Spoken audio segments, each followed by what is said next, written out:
Hey guys, we'll get started shortly. If you have any questions, feel free to put them in the comment section, and throughout the presentation, I'll stop to answer them.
Okay, so I'm going ahead and get started. Today I'm really excited about this class. As soon as I did the last class back in January, I already had this idea that I thought would be really good content just to really kind of debunk that whole myth of, how the people say like, oh, eating healthy costs like a lot more money than it does to like eat unhealthy, and eat junk food costs less than it does to eat healthy foods. And so we're just going to really look at the numbers today and really get into that. So I'm really excited about that. So I'll go ahead and get started. So just a little bit about me. I have my bachelor's and master's degrees in food nutrition science from North Carolina A&T State University. I am currently the Family and Consumer Science SNAP-Ed agent through Virginia Cooperative Extension, which is through Virginia Tech. I've been with them for almost 4 years now. And so basically as an extension agent, one of my jobs is to really focus on bringing the research that's done at the university level to the community. And my area of focus is nutrition, obesity prevention, all that kind of stuff. So just a little overview of what we'll be talking about tonight. First, we're just going to define what healthy is, because the thing is, like, one of the reasons why there's these myths that it costs so much to be healthy is because we haven't really defined what healthy is. So that's what we're going to do today. And then we're just going to do a basic cost analysis. We're really going to break down, the numbers and see, okay, does it actually cost more money to eat healthy foods? So what is healthy? You look up healthy, basically, it means indicative of, conducive to, or promoting good health. And so you look up then what good health is. The World Health Organization defines good health as the state of complete physical, mental, social well-being, and not merely the absence of disease or infirmity. So what does that actually mean? So to be in good health means that you have wellness in all aspects of your life. So it means that you're well physically, your mind is well, you're socially well, you're in a good place. And doesn't mean not merely the absence of disease or infirmity, but it does include that. So being part of it, having good health means to not have any disease. So you're not there's nothing wrong with you. Your health is good. So that's a big part of it as well. And so basically from that definition you get that it's specific to the individual and it's based off the goals and lifestyle. But overall it should promote wellness. So each one of us have different goals of how we want our bodies to perform or how we want our bodies to look. And we'll have goals to get to that. We'll make goals, make the effort, make the steps to get to that ideal version of ourselves. And so my ideal version of me might be different than someone else's. So what I need to feed my body and what I need to do as far as exercise might be different. And so healthy for me is going to mean something different than it does for someone else. And that's just kind of what it is. When I do like my nutrition coaching, when I do my classes, like I do a lot of workshops on nutrition, all that kind of stuff, I always get the question like, okay, well, is this particular item healthy, or is this item healthy? And my answer to that question always is, well, it depends. It depends on whether or not, it depends on like, what do you want it for? How do you define healthy? How do you, what are your goals? Where are things that you, are you allergic to anything? Are there any things that just, you might not have an allergy against it, but they don't settle well with you? It just depends. And so it's no one size fit all. But at the end of the day, it should basically promote wellness. Like that's the overarching goal of all of this. And so we're going to do like a basic diet comparison. I have 3 different diets, and we're just going to assume that the calories are close to the same. So then that's not something extra for us to take in consideration. So the first person is someone who's like an athlete.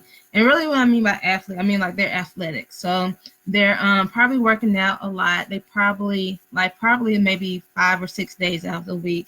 They are doing cardio, but they're also looking to build muscle mass. So they're doing a lot of weightlifting. So for them, they might start their day off with like a protein shake. And so and then they might they might go to the gym and work out, and throughout that workout, they'll probably have some type of like Gatorade or some type of sports drink to like, refill them and replace those electrolytes that they lose for their lunch, because they're interested in, getting down to a certain percentage of fat, like lowering their fat percentage, but also increasing their muscle. They'll have some type of salad that's high in protein. So that's why they have the eggs and the chicken in it. And then maybe for like a snack, they'll have like a protein bar and muscle milk that's also has a lot of protein. So for the athlete diet, this hypothetical person, they're really trying to build up their muscle mass. So what they're doing is they're having a larger intake of protein. So you have that in the protein shakes, you have that in the protein bars, you have that in the meals that have more protein in them. For a snack or an extra snack, they might have like an apple just to have those carbohydrates so they can, have that energy, that quick energy source. And then for dinner, they have like a piece of salmon on like a bed of like cabbage that's like sauteed with bacon, because they're still trying to make sure that they're getting a good adequate amount of protein in throughout their day. Well, a person on keto will look at that person on that athlete diet and say, oh, that's not healthy. My last course, and you guys can check it out on my Facebook page. We basically looked at different diets, and we kind of broke down like the keto diet. We broke down Whole30 as well. And so one of the things we learned about keto is that keto is high fat, moderate protein, extremely low carbohydrates. So this person would look at the athlete's diet and say, oh, that's not going to be healthy because one, there's a lot of protein. That diet is really high in protein for the athlete. That'll be way too much protein for that person who's on keto. There's also a lot of sugar. Like let's say in the sports drink, there's a lot of sugar in the protein shakes, in the bar. Even the apple wouldn't be good for somebody on keto because their goal on keto is to have as few amount of carbohydrates as possible. And like even though apples, generally we'll think of the apple as something that's nutritious, that's good for us. Well, if you're on keto, you're not going to be able to eat that apple because it's going to be too high in carbohydrates. And so they would look at that athlete's diet and say, okay, that's not healthy. For them, what they would have, they have pancakes, and these pancakes that are shown are actually ones that are made with almond flour, like a combination of like almond flour, coconut flour. Because they're looking to decrease their amount of carbohydrates, they'll use nut-based flours for a lot of their like pastry type things. So then that way, they're because they're made out of nuts, they're high in protein. Well, they're high in fat. Have a moderate amount of protein, but they have very little carbohydrates. Next to those pancakes is what they'll call like bulletproof coffee. And so what it is, they take a cup of coffee, like plain coffee, and they'll add butter to it. Because the thing is about the keto diet, it's really hard to get as much fat in your diet as that diet requires. And so they start looking for different ways to get more fat into their diet. And so what is believed that if you have coffee, you add like a tablespoon of butter in it. One, of course, it gives you more fat because the butter has all that fat in it. But they say that the added butter allows for the caffeine to like, instead of you having a rush of caffeine, it'll like kind of mellow it out where it's consistent across the day or however long like the caffeine would normally take. So that's one of the reasons why they'll have the bulletproof coffee, because they say they don't get that crash, that coffee high and then coffee crash afterwards. They will have maybe for a snack, they will have yogurt that's full fat. So everything they can have dairy, but it has to be like full fat. The only fruit that you can really eat on keto are berries because they're typically lower in carbohydrates. So they will have berries along with that fruit. For their lunch, they can't have, regular pasta. So one thing people on keto typically do, they'll make meals, they'll get like zoodles. So basically getting the zucchini and run it through a spiralizer and create noodle shapes from it. And then they have like, some shrimp just because that's a good source of fat and protein. And then for the dinner, they have like meatballs and it looks like mashed potatoes, but it's actually mashed cauliflower. So it's kind of the same concept as, mashed potatoes. They taste kind of similar, but they're made out of cauliflower, which is lower in carbohydrates than potatoes are. The athlete will look at that person on keto diet and say, oh, that's not healthy because for them, that'd be way too much fat. They're looking to, gain muscle, and they had that much fat, they would just gain more fat. They wouldn't lose any weight or they wouldn't tone up. The person on the Whole30 diet, they will look at the person who's the athlete and say, okay, for the most part, it's an okay diet, but the thing is like they wouldn't be able to have that sports drink. They wouldn't have they probably wouldn't have the Quest bar because it has added sugar. So like people on Whole30, they eliminate grains, they eliminate added sugars. They actually eliminate sugars of all forms unless it's like in 100% juice. That's the only form of sugar that they actually allow to have. They can have meat, so that wouldn't be an issue. They can't have dairy though. So like the muscle milk was already out because of the added sugar to it. But even if it didn't have added sugar to it, because it's a dairy product, they wouldn't be able to have that. So that person on Whole30 would look at the athlete's diet and say, oh, that's not healthy because it goes against, the restrictions of Whole30. That person on Whole30 would look at the keto diet and would say basically, oh, well, I can't have dairy, so then that yogurt is out. The thing about Whole30 is, which is really interesting, one of the things that they really strive to do is to break those cravings. So even though the pancakes are made with nuts, which are allowable on Whole30, the thing is though, because it's like an alternative to what would we for an alternative to what they consider like a food that you can't have, a restricted food. So the restricted food is just regular pancakes. Just because it's a restricted food made with Whole30 approved ingredients doesn't mean that person on Whole30 can eat it. And the reason behind it is because you want to break the cravings. So when you have those type of alternatives, you're satisfying that craving basically. And so while the person on keto can have that because that's not an issue, the person on Whole30 can't have those pancakes. And they probably wouldn't even be able to have the zoodles or the smashed cauliflower because it's kind of like that same concept where you're still trying to satisfy the craving. Because on Whole30 it's an elimination diet. You're eliminating foods that might cause allergic reactions or sensitivities, and you're also eliminating cravings. And so if you're feeding that craving with an alternative, you're not really getting rid of it. Now the person on keto, they would look at the person on Whole30, and for the most part, it would be okay, except for the part when it comes to like the sweet potato. So the person on Whole30, they have egg muffins, so it's basically like an egg frittata, but kind of like in a small bite-sized piece. They have a sweet potato with like bananas and like almond butter on it. They have a fruit infused water. They have a salad that doesn't have any dairy-based dressing, so it has like a vinaigrette. And then they have like wings and cauliflower. And so the person on keto will look at that and at the Whole30 diet and say, hey, that's not healthy for me because it's too many carbs, way too many carbs. The sweet potatoes was probably be one of the main things that would push that over. The person who's the athlete, they will look at the Whole30 diet and say, hey, that's not enough protein for me, so that's not healthy. But the thing is, though, for that individual person with the individual diet, that is what healthy is for them. So I kind of want us all to kind of get out of that habit of thinking, oh, only this is healthy, only this is healthy. Oh, it has to be organic to be healthy. Oh, it has to be GMO free to be healthy. And really look at, okay, what is it that I'm trying to accomplish? Am I just trying to be full? Is it that I am, because the thing is, if at the end of the day you're just trying to be full and make sure you get your basic nutrients, then your diet is going to be a lot less restrictive than it would be if you have other things that you're trying to accomplish, like a certain body fat percentage or a certain muscle mass density or whatever.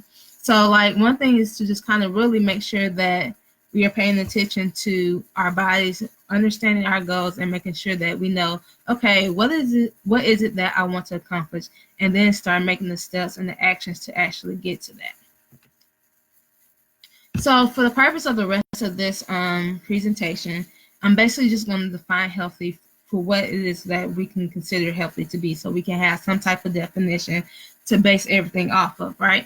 And so for this, it'll be basically, it's moderate. A very moderate diet. So basically when you have like your regular like a nutrition label at the top, it will always say based off of a 2,000 calorie diet. And so that's basically what the average American probably intakes is, about 2,000 calories a day.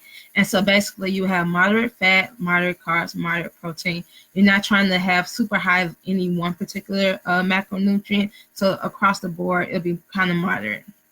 You have moderate calories. So that's that 2,000 calorie point. You want something that's micronutrient dense. So what does that mean? It basically just means that it has, vitamins and minerals in it, so that you're getting them through the food that you actually eat, as opposed to having to supplement for them. And then the last thing is just that that is satisfying. At the end of the day, like, you should enjoy eating, and you should like. It shouldn't be something like, oh, I'm just fueling my body. Yeah, you can fuel your body, but you should also enjoy what you're eating. And enjoying your food doesn't have to mean, oh, it's deep fried or covered in sugar or anything like that. But you should have some type of pleasure from eating, because that's part of it. When we go back to the original definition from the World Health Organization, part of that is just having well-being, making sure that, it satisfies us. Let's go back to the actual definition. So making sure that it's that good health is basically a state of complete physical, mental, and social well-being. So we want foods that's going to help promote our well-being. And so that part of that will mean that you are eating foods that, satisfy you and that you enjoy. So now we're just going to look at, okay, we're going to actually answer the question. So does healthy food cost more than unhealthy food? and just with the mind frame of, okay, healthy food is the foods that are like moderate fat, carbs, and protein, moderate calories, micronutrient dense, and satisfying. So I have a couple of examples. The first one is pasta. And so like everybody knows the one on the left, your ramen noodles, your oodles and noodles, you know, those little packets of like square blocks of noodles with the little seasoning packets. And so we have that on the left. Looking at the nutrition label.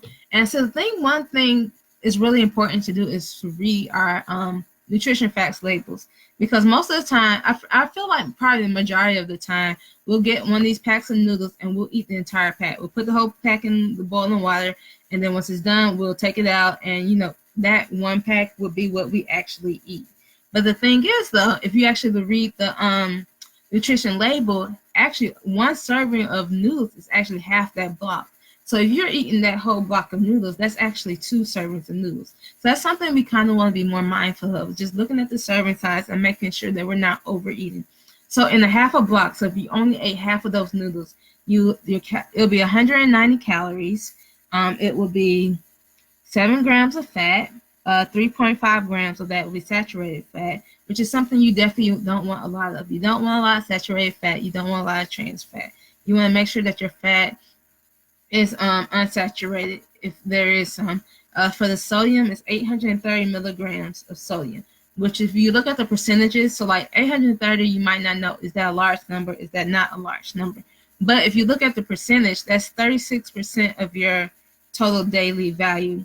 So the amount that you're supposed to take in a day, 36% of that is in that 1/2 of a portion of a block of noodles. So like if you eat the whole thing, you're literally at 72% of your amount of sodium for the day.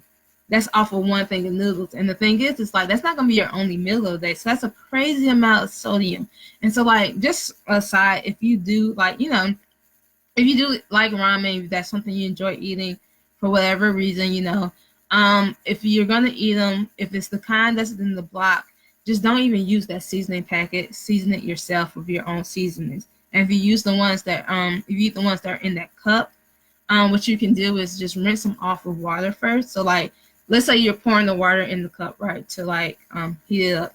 What you can do is pour the water on it and then rinse it off, and then pour the water back up it to fill up the cup again, and then you can eat it. So then that way it washes off some of that. Like it'll still have seasoning flavor to it, but it won't have as much sodium to it. So that's just like a little tip to the side. So as far as our carbohydrates, it's 26 grams of carbohydrates. 1 gram of that is fiber. 1 gram of that is sugar. And then there's 4 grams of protein. It doesn't have much vitamin D or calcium. And there's 10% of your daily value of irons in that half of a packet of noodles. So let's say you look at the other side on the right, we have a whole grain spaghetti. So let's just say you just wanted some noodles at some point. Okay, I got a question. So it's what's the easiest way to measure noodles, like the ounces? So I'm assuming you're talking about the noodles that are on the right. So like basically they have tools that you can use. Like it's a little, kind of looks like a stencil where you can it has like different holes. So it has a small hole, then a hole that's a little bit bigger, and then it has a hole that's like bigger, even bigger than that. So the first hole would be like the a 1 portion. If you have I don't know what that tool is called. It's kind of like the thing that you use to like get noodles out of a boiling water. So like the little it kind of has, it's a spoon, but it has like those little spikes at the top a little bit, and there's usually a hole in the middle that you can use to get the so that's what you'll use to get the noodles out of the boiling water. If you measure, like the hole that's in that spoon is literally serving for 1 person. So like you can just use that spoon as a measuring tool. If you don't have that little plastic stencil looking thing, you can literally use the spoon of that. It's not a slotted spoon, but it's the one that has like the little prongs that stick up. And there's a hole in the middle of it. You can use that and that's 1 serving right there. One thing you can also do is like one thing that I do is I would normally cook the whole box of pasta at one time, and then because I meal prep, I would portion it out. So like I would do, because it's like 8 servings in one thing of pasta, I would put out 8 containers and then just divide it up amongst the 8, because at the end of the day, so like well, more like the end of the week, if you eat all of those, it won't really matter whether or not one has slightly more or slightly less, because if you're eating them all, then you eventually, it all evens out. So you basically have one serving. Like one might be a little bit over, one might be a little under, but at the end of the week, you know, you ate the whole box. So then, you know, it's not as big a deal. But if you have one of those spoons, that's probably like the easiest way, particularly if you're only cooking like one serving at a time.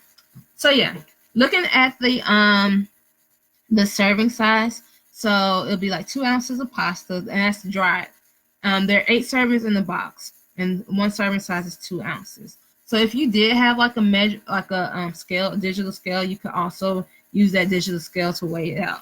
But the spoon would be the easiest way to do it. One serving of the pasta has 180 calories. The total fat is 1.5 grams. There's no saturated fat, no trans fat. The total carbohydrates is 39 grams. 7 of those are the dietary fiber, and 1 gram is sugar. And then there's 8 grams of protein. And so like you can even see that there are a lot more vitamins and minerals in this pasta that's on the right. So it has some calcium, has a little bit of iron, potassium, and you can see the whole entire list of like all the different vitamins. Whereas your ramen noodles, they don't have all those vitamins. That's why they're not even listed, because it'll literally be like 0 for all of them. So like looking at the nutrition labels, if you just didn't know, like you had no idea to say which one was healthier or not, looking at that label will show you, okay, the one that's on the right, the whole grain pasta, is going to be healthier than the one on the left. And it's because, and you don't even have to look at the calories, because in this particular case, the calories don't necessarily matter because they're so close. But looking at it, so the one on the right has less fat in it, it has more protein in it, so that means there's a good amount. So as far as that means there's a good moderate amount of protein. You don't necessarily want a higher amount of fat. So if the fat is on the lower side, that's actually pretty good, because you're going to get the fat in other places. So that's not one you want necessarily a high amount for, particularly if you're just talking about your everyday standard diet.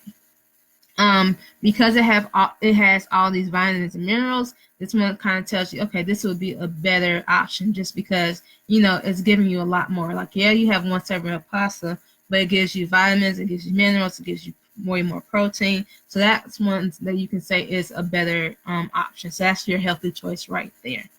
So now we'll look at the price. So the 1 pack of ramen is 28 cents roughly. It depends on what store you go to, but like you can get it for about 28 cents, and you're probably gonna eat that whole block. So that will be your serving. Per serving will be 28 cents, because usually you eat the whole block anyways. If you actually divided the 8 servings amongst the amount of how much the box of pasta costs. So box of pasta costs roughly, I think this one's around $1 or something, if I remember correctly, like $1.78, I almost want to say. And so the serving, if you divide that by 8, it'll be 24 cents per serving, basically. And so if you look at the cost now, then you can see that, okay, if you go based off the serving size, well, actually, that whole grain pasta is cheaper than the ramen pasta. And so in this particular case, the healthier option is actually less expensive than the unhealthy option. So the next one I want to kind of look at is just like snacks. And in particular, I'm looking at chips, because this is something you might want to have, like snacks that will be kind of like filler food, like in the middle of between meals, like if you're just kind of sort of hungry. And so I have lightly salted Lay's potato chips, and they're about 8 servings per container, and they're 160 calories per serving, right? And so if you look at the fat, it's about 10 grams of fat, 1.5 grams of that is saturated fat. Because these are the lightly salted ones, the sodium's only about 65 milligrams, which is really good actually for a snack, particularly potato chips. So like if you like potato chips, that's your thing, try to go for the baked kind. Try to go for the lightly salted or the reduced salt ones, because then that way you won't be consuming as much sodium. So this is actually not a bad option, but I just wanted to compare it to the lightly salted rice cakes. And so if again looking at it, the carbohydrate is about 15 grams and the protein is about 2 grams of protein. This one actually does have some vitamins in it, which is cool. So it has a little bit of iron in it, it has some potassium, and it has some vitamin C in it. Okay, and then you compare that to the rice cake. There are about 14 servings in that package of rice cakes. One serving is about 35 calories, so it's a lot less calories. There's no fat. There's only 15 milligrams of sodium. There's 7 grams of carbohydrates, and then there's basically no protein in it. And so in this particular case, you can look at the calories to tell which one's the healthier snack. One thing I like about this example, though, they're both good options. Because if you actually compare the lightly salted Lay's to the regular Lay's, it'll be quite different. Like the calories will be about the same, but the sodium levels will be ridiculous. So if you were like, okay, I'm not feeling rice cakes, I'm not about to eat a rice cake, then I would recommend, going for the lightly salted Lay's as opposed to the regular ones. But when you look at the fat, that's the one that's going to kind of tell us, okay, which one's the healthier option between these two.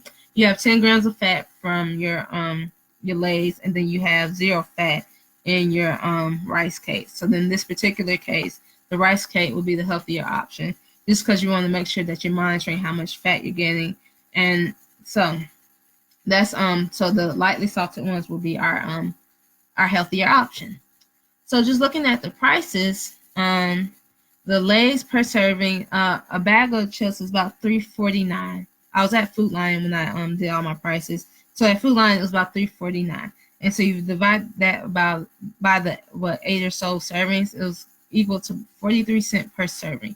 And you look at the rice cakes, the rice cakes was about, let's say about $2.50 or so. I don't know the exact math. Well, I don't have the exact numbers written down. But it's about $2 and some change, right? And so, but you divide that by the $14, the 14 servings, it equals to be about 16 cents per serving. So again, in the case of our snacks, the healthier option was actually cheaper than the unhealthier or the less healthier option.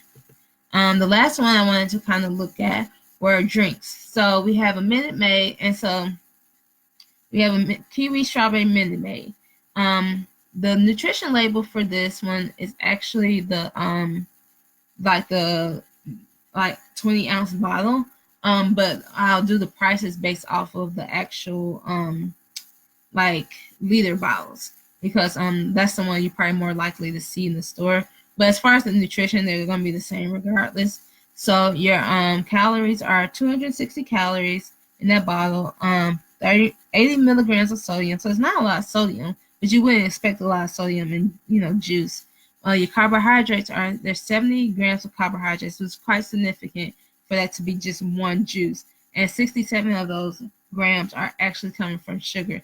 So that is a significant amount of sugar. That's a crazy amount of sugar, actually. That's like, I can actually tell you, because if you take your grams of, this is a little side lesson, if you divide the grams of sugar by 4, that tells you how many teaspoons are in that. And so in this one 20-ounce bottle, there's almost 17 teaspoons of sugar. So just think, like if you was drinking tea and you might put like 1 sugar pack. So 1 sugar pack is a teaspoon. Just imagine putting 17 packs of sugar in 1 glass of tea. Like you wouldn't do that. But if you drank this one Minute Maid, that's how much sugar is in it, which is a crazy amount. And so then I got something comparable, which was the sparkling water that was strawberry kiwi flavored. And because it's water, it has no calories. It's literally nothing in it. Like it has a little bit of flavor, and I think it's flavored with juice, but it's such a small amount that literally doesn't amount for anything. So there's like no calories, there's no fat, no carbohydrates, no sodium, no sugar, no protein. But it does actually have vitamins, which is really cool. It has about 10% of your vitamin A, has some vitamin D, vitamin B6. So it actually does have vitamins in it. So if you're looking at the two, you can tell that, like, it's pretty obvious that your strawberry kiwi, the sparkling water, is going to be a lot healthier choice than your Minute Maid one is. So just looking at the cost, and so again, I did this one based off the 2-liter bottles. So the 2-liter bottle, it was actually only 99 cents at Food Lion, and so I believe this is one of the main areas where people start to say, "Oh, it's so cheap to buy unhealthy food or unhealthy drinks because you can get a whole 2-liter for like 99 cents." But the thing is, though, you do that 2-liter, divide that by 8 servings, because about how many servings are in that big bottle, and it's 12 cents per serving, which is cheap, I will tell you that. But if you take the kiwi water and you divide that by 8 servings, it only came out to be 8 cents per serving. So even still, like, even as good of a deal as a 99 cent 2-liter, the sparkling water was still cheaper, because I believe the sparkling water was like 78 cents, and it ended up being only 8 cents per serving. And so again, is another example of how the actual healthier choice was actually cheaper than the unhealthy choice. And so the last one I wanted to kind of have us to kind of sort of look at was looking at fast food. So, like, everybody has like a $5 box, a $5 fill up, or a 4. Wendy's got the 4 for $4. I think most people got like a $5 something, and then like Burger King's about to do like a $6 something. But let's really look at like whether or not these are actually good choices for us. And so for the one I decided to look at to really analyze with was KFC, the fill-up box, the chicken tender fill-up box. So in that fill-up box, it comes with chicken tenders. So you get 3 chicken tenders, and you get mashed potatoes and gravy. You get a biscuit, you get a cookie, and you get a drink. And so there's a start by the drink because I didn't include the drink into the nutrition facts. If you go on KFC's website and you look at like nutrition, the nutrition panel of it, you can literally go through and like create a meal basically and see exactly how many calories, fat, how much carbohydrates are in that, like what you decided. So like, let's say you wanted. So basically what I had to do was I went through, I selected chicken tenders, I selected the mashed potatoes with gravy, I selected the biscuit, I selected the cookie, and this is the nutrition facts label that they gave me. Because your drink might vary and the website was a little bit finicky a little bit, I just left the drink part out because it kept doing crazy things, right? But so basically, not including the drink, so you will get a drink with this, but your calories will be 890 calories. That is a substantial amount of calories. And I can tell you just offhand that a 16-ounce drink, like a fountain drink, will be at least 250 calories. So if you're looking at this, mind you, this is only one meal. You have the 890 plus 250 from the drink. That's 1,140 calories. That's more than half of the calories you're supposed to get. If you're on this 2,000 calories a day, that's more than half of what you should get in a day. And that's only one meal. Mind you, you probably would eat at least 2 other meals that day. So this is a crazy amount of calories. A lot of the calories are actually coming from fat. And that's one of the ones that you really want to look out for, right? So like, there's 43 grams of fat in this meal, and that's 66% of your daily value of fat is right there. And 13 grams of that is saturated fat. So that in itself is 65% of your daily value of fat. Saturated fat is in this one meal. There's 2,200 milligrams of sodium. And so again, we might not exactly know what that means, if that's a lot or if it's not a lot. But if you look at your percent of daily value, that is 92% of the amount of salt you're supposed to have in a day is in this one meal. And it's crazy because the thing is, you're probably going to eat something else, or you have already eaten something else that day. So that means if you're eating this, you're probably going way over your calories, going way over your fat, you're probably going way over your sodium. And it's not great, not good at all, right? So, looking again at the carbohydrates, it's 91 grams of carbohydrates. There are 6 grams of fiber, which is good. I mean, it's not a lot, but this is there. There's 16 grams of sugar in this. And then there's 37 grams of protein, which is not, that's actually a good amount of protein. You want foods that are a little bit higher in protein because they help you, protein helps you feel full. So that's a good amount of protein. But still, the calories are crazy high. The sodium is ridiculous. And then the fat is really high. So this is not our healthy option. So let's say, so that was your $5 meal. So let's say you try, let's say you want chicken tenders, you want chicken tender dinner type thing. Let's look at it if you would cook it at home as opposed to going to KFC. So for a home cooked meal, what I did was I let you keep the chicken tenders. Like, we're going to keep chicken tenders, but if you're cooking at home, you want to make it a little bit healthier, you know? And so I looked at ways that we can possibly improve this meal. So for the chicken tenders, one thing I did, instead of frying them, I just baked them. I kept the mashed potatoes and gravy pretty much the same. I added green beans. I took away the, there was a biscuit. I took away the biscuit because I was like, okay, that's unnecessary. Those are unnecessary carbs right there. I was like, you know, a better thing to have would be like a green vegetable. So I added green beans. And then, you know, instead of a cookie, I was like, you're going to want something sweet because like this might be your dinner, right? So I figured, you know, let's get like a yogurt fruit cup. Like, so the fruit with the yogurt, the yogurt with the fruit at the bottom. So it's something that's still sweet, but then it's also providing you fruit and it's providing you dairy because you want to try to make sure, and we're looking at my plate, that you try to get as many of those food groups as possible. So you have your protein from the chicken, you have your green beans, which is a vegetable, you have your fruit, which is coming from the fruit cup, well, the fruit part of the yogurt, and then you also have a dairy. And technically, you can consider your mashed potatoes, because that's a starchy vegetable, you can consider that as a grain because it kind of it gets processed in your body the same way that grains do. And so then basically making those two small changes basically allows you to have all the food groups. So this is going to be a lot healthier just based off the fact that you're covering all your food groups. But if you look at the calories, and I create this nutrition facts label with this in mind, it'll be 460 calories. So the last one was 890 calories, which is crazy high. This one is about half of that, almost half. There's 11 grams of fat, 6 grams of saturated fat. Your sodium is almost cut in half. Actually, let me see. Yeah, almost cut in half. So it's 1,200 milligrams, which is still a lot. Don't get me wrong. It's still quite a substantial amount. And it's coming from, I think it was coming from the potatoes and the gravy and the seasoning for like the chicken. But still, it's a lot less than what it was. And then your carbohydrates, about 52 grams of carbohydrates, three of which are fiber, 17 grams of sugar, and that sugar is coming from the yogurt and the fruit and yogurt basically. And then you get 39 grams of protein, which is actually a little bit more protein than you got in the first one. And so looking just based off the nutrition facts, it's pretty obvious that the fast food one from KFC is not your healthy option. The healthy option is the home cooked option. And so let's look at the price. So, like, you know, $5 box is $5 per person, and that's what you get.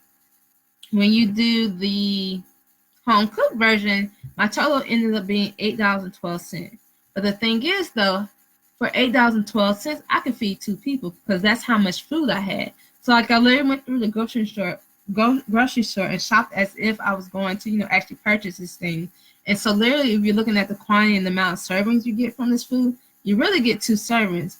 If you added an extra yogurt cup, you actually get about 3 or 4 servings. But I just kept it at 2, so just to keep it, you know, under $10. So if you wanted to feed 2 people, let's say you wanted to get $5 boxes for you and somebody else, you're gonna pay $10. 5 for 5 is 10, so that's $10.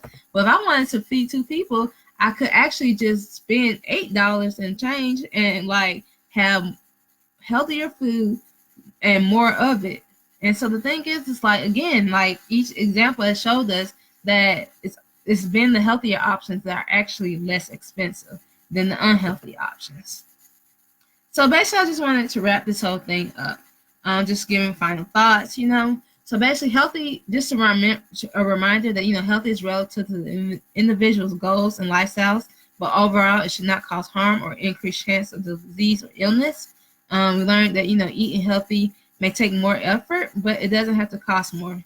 So yeah, it'll be a lot easier to go to KFC and just pick up, order two $5 boxes and be done with it. If you go with the home cooked version, you actually have to go to the grocery store. You actually have to cook it yourself. And so yeah, there's more effort into being healthier, but it doesn't cost more.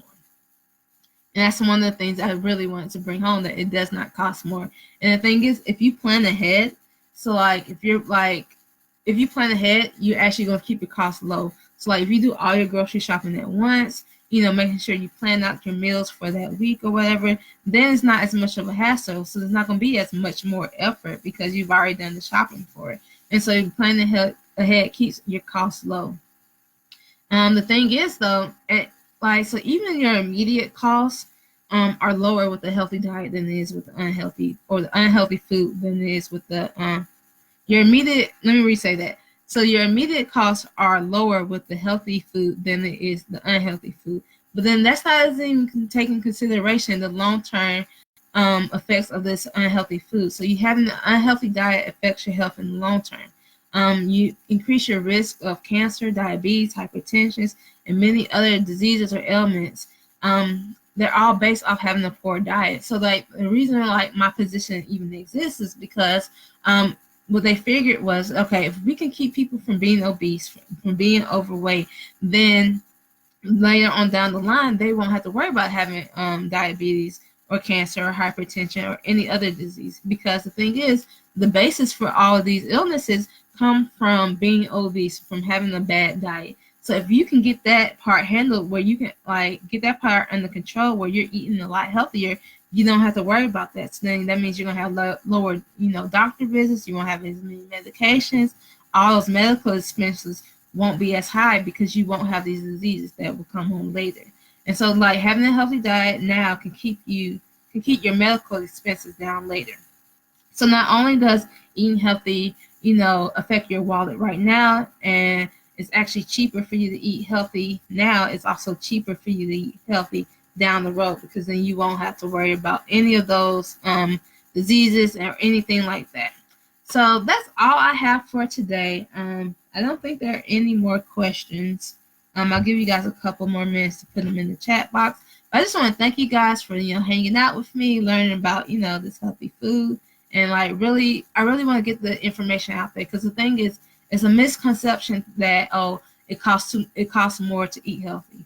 It's just like it really isn't, and as we proved today, that it really isn't like more expensive. It's just you might have to be a little bit more creative, or you might have to cook at home, or it might just be actually you don't realize it, and it's actually cheaper to eat the healthier option anyways. So I really just wanted to get that information out, that being healthy doesn't have to be super expensive. Like all the items basically were really inexpensive. Things like canned vegetables keep costs down. Frozen fruits and vegetables keep costs down. Buying in bulk keeps costs down. There are a lot of different strategies you can use to help keep your costs down and still be healthy. So I just want to encourage you guys to go, continue as you go on your, your journey, your fitness journey, your journey to wellness, whatever it is you're going after, whatever your goals are. If you're just trying to be healthier just for you and or for your family, don't give up on it, and don't be discouraged by, what you see around you. It really isn't that much harder. It's not harder. It's not more expensive to be healthy. So I just want to thank you guys for hanging out with me, and I will catch you guys next time.